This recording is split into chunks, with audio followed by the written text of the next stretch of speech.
তাৰপিছতে দেখিব যে অসম জাতীয় পৰিষদত বৃহৎ যোগদান কাৰ্যসূচী হৈছে বিজেপিকে আদি কৰি কেইবাটাও ৰাজনৈতিক দলৰ বিষয়বোৰে জইন কৰিছে কি ক'ব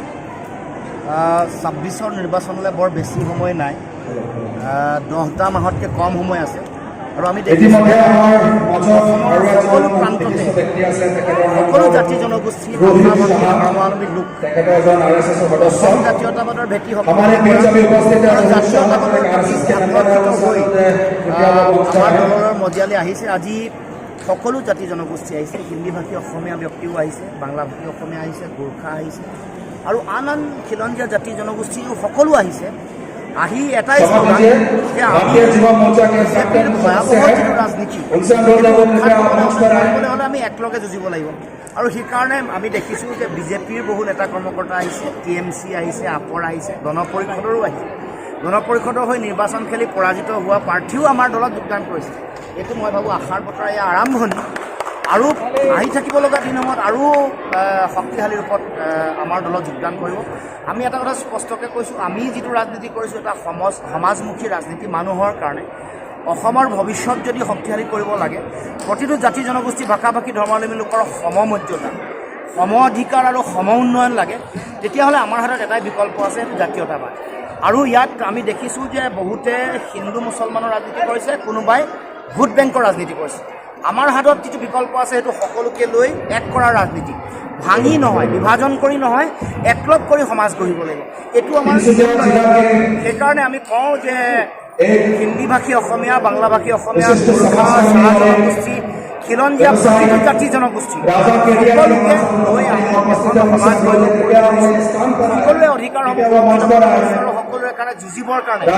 আমাৰ মন আছে আৰু জন্মগতৰ সময়ত আমি কৈছিলোঁ যে আমাৰ জাতীয়তাবাদটো ইনক্লুচিভ জাতীয়তাবাদ সকলোকে লৈ আমি আগবাঢ়িম সকলোৰে সমস্যাসমূহ সমাধান কৰিম কাৰণ তেওঁলোকে কেৱল মাত্ৰ ভোটটোহে লয় কিন্তু তাৰ বিপৰীতে সমস্যাসমূহ সমাধান নকৰে সেইকাৰণে আমি কৈছোঁ যে আমি দুই হাত মেলি দিছোঁ গতিকে অসমীয়া ভগৱানে আমাক সকলোকে এইখন অসমত জন্ম দিয়াৰ পাছত আমাৰ সকলোৰে দায়িত্ব অসমৰ মাটি আমাৰ ভেটি আমাৰ সৃষ্টি আমাৰ সংস্কৃতি আমাৰ অধিকাৰক লৈ যুঁজা গতিকে এই পৰিৱেশ অসমৰ মাটিত আছে আৰু আমি প্ৰত্যেকেই আহি থাকিব লগা দিনত একেলগে এই যুঁজৰ কাৰণে আমাৰ ভৱিষ্যত সুৰক্ষিত কৰিবৰ কাৰণে সকলোৱে আমি কাম কাজ কৰোঁ আজি 1000 পৰা 1500 মানুহ আহিছে আৰু পৰৱৰ্তী দিনত আৰু মানুহ আহিব আৰু মানে যোগদান কৰিবৰ কাৰণে ইতিমধ্যে যোগাযোগ কৰি আছে এবাৰ হলত নহ'ব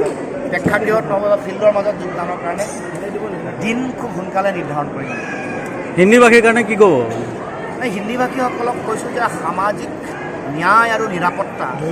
আৰু সমন্বয় সকলো দিয়াৰ দায়িত্ব অসম জাতীয় পৰিষদে আমি গ্ৰহণ কৰিম আমি এটা জনমুখী গণমুখী ৰাজনীতি কৰিব খুজিছোঁ ইয়াত যেনেকৈ খিলঞ্জীয়াসকলৰ অধিকাৰ ভাষা কৃষ্টি সংস্কৃতি ৰক্ষাৰ কথা আছে তেনেকৈ হিন্দীভাষী অসমীয়া বাংলাভাষী অসমীয়া গোৰ্খাসকল সকলোৰে চাহ জনজাতীয় আদিবাসী ৰাইজ সকলোকে লৈ আমি এখন এনেকুৱা অসম গঢ়িম এনেকুৱা এটা অসমীয়া মহাজাতি সত্তা গঠন কৰিম য'ত সকলোৱে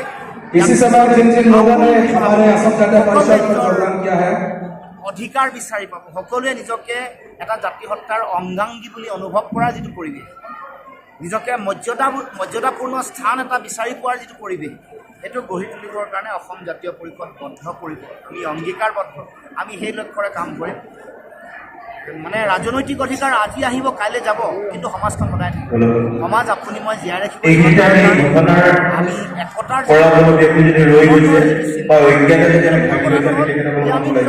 অসমীয়া জাতীয়তাৰ অংগ বুলি সকলোৱে গণ্য সেইটো সকলোৱে